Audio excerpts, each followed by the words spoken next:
AITA for refusing to let my SIL babysit my baby and being unwilling to hear her out.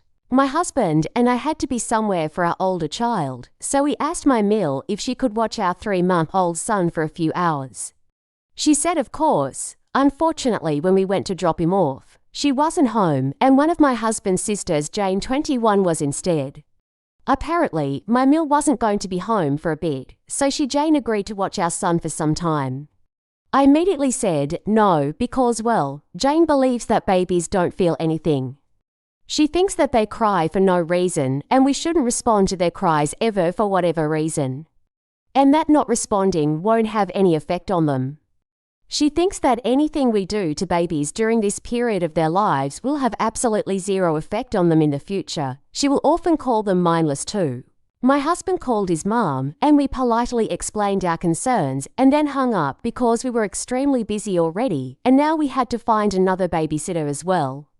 I figured that was it until Jane came over extremely upset and in tears insisting that she's not a bad person and that she would never do anything to hurt any kid.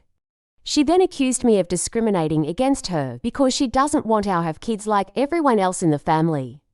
I told her straight up that I don't give a crap if she wants kids of her own, but I don't like her thoughts on how to care for babies specifically.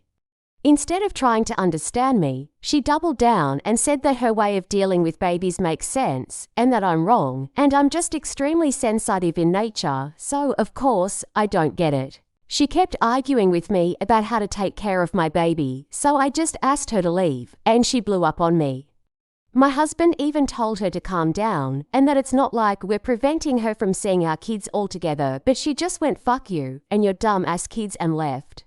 Which, okay, but my MIL is really annoyed with me because Jane is still very upset, and I'm just wondering if I'm the Like, I don't think I'm, especially since no one lets her babysit for the same reasons, but I'm the first person to actually say no to her face and tell her why, instead of making up an excuse. And perhaps I was too harsh.